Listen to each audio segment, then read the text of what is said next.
This is Gabby Ray Talker here to give my review of Real Housewives of Atlanta Season 8, Episode 3. First scene, Phaedra and Portia meet to get some colon therapy. So while Portia was getting her treatment, she and Phaedra started talking about the going away party that she threw for Duke and how he was uncomfortable, but she said he wasn't going anywhere because she got the good goods. I hope she's right about that, because just the other episode he was exposed in a scandal with a transgender. Then she says she knows her family brought up porn stuff about Duke, and Candy brought up some stuff too. Then she said, big deal, who knows who you're taking a picture with these days. Portia said Candy brought it up in a way that was adding to the bull. She said they should just be happy that I'm happy. Then Phaedra brought up the convo she had with Candy. She said, let me give you a scenario.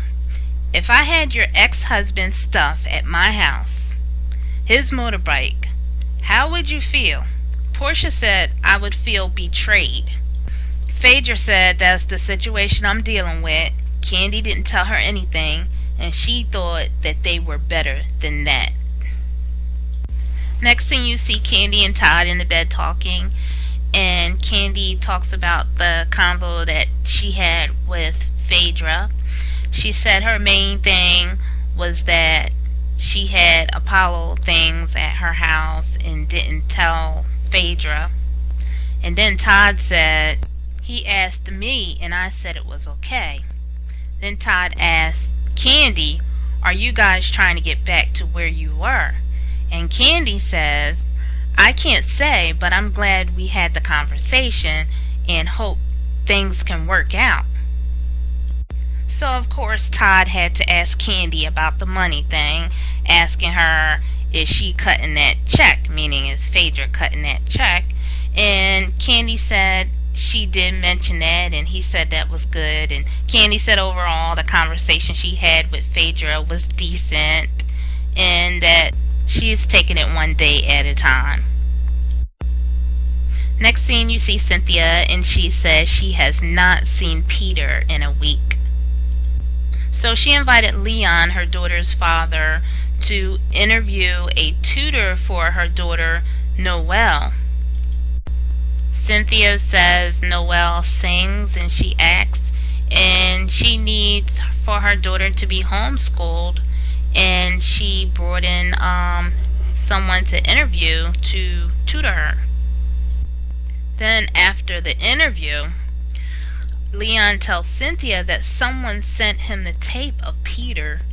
Cynthia tells him that she and Peter's been having problems and she's checked out already, and she's not going to be in something just to be in something and not be happy. Then Leon tells her, I know you walked away from more relationships than you stay in, but this time is different because you're married. He basically told her to fight to make it work and don't just walk away until all options have been exhausted. Next scene, you see Portia and Lauren go to a celebrity track meet fundraiser. So Candy shows up, and eventually Portia and Candy got alone time. And Portia says to her about Duke's party, why can't everybody be happy for me? Why was all this stuff being talked about? So Candy said, you just need to research the people that you're dating. And Portia said, it's good, because trust me, if it's not good, I won't be there. And then Candy said, is Duke going to be mad because I mentioned the blog? And Portia said, no, because I'm not going to tell. Next you see Kenya, Marlo, and a party planner putting together an event party launch for Kenya's hair care line. Then Kenya asked Marlo what happened at Cynthia's party, and Marlo was brutally honest, and I'm glad she was. She said neither one of you, Sheree or you, had etiquette, and Marla suggested that they make up. Then Kenya says, how, with a rent party? And Marla says, "No, that's mean." Next scene, you see Cynthia, and she's saying the same thing. "I haven't talked to Peter in a week." So you see her trying to reach out to him on the phone, and her call is forwarded to voicemail. Then she says, "I feel we're disconnected."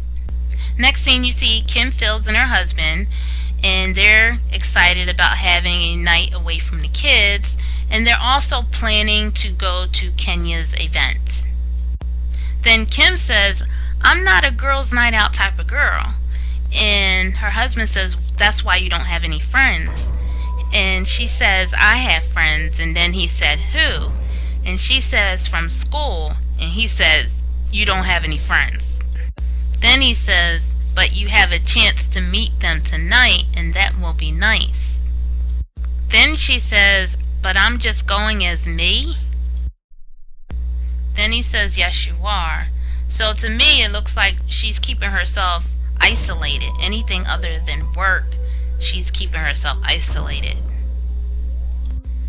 And to go from isolation to hanging with the Real Housewives, she is about to get a rude awakening.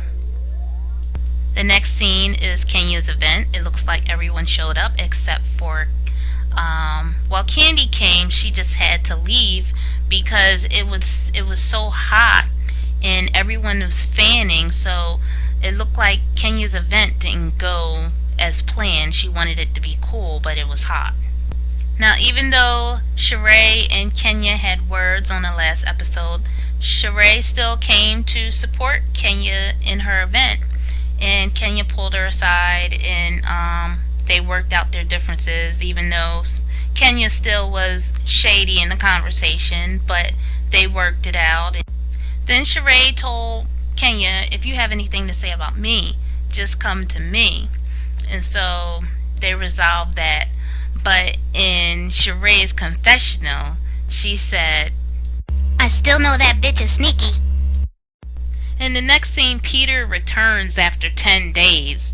He tries to explain to her that on the night of her event, he was drunk. Peter told Cynthia that he never stopped loving her, and at some point, tears start rolling down his face. And Cynthia just acted like she was done. She seemed like she really wants a divorce. Peter told Cynthia that they made a commitment and he doesn't believe in the word divorce. And Cynthia said, "Well, we can give it one more try, but if it doesn't work, we're going to have to go our separate ways." This concludes my review for episode 3, but check out the scenes for episode 4. In the coming attractions of the show for episode 4, it looks like Kenya is going to get her match. And it looks like Portia is going to get in another altercation, this time with Cynthia. Well, I hope Kim Fields is ready to take on this Real Housewives of Atlanta stuff, because I heard her shout during this altercation, "Are you kidding me?" But is she gonna last on here? Only time will tell. And this concludes my report. And I'll see you at my next review. Come check out my social networks and come join me at www.ISO Classifieds. Thanks for watching. Bye bye.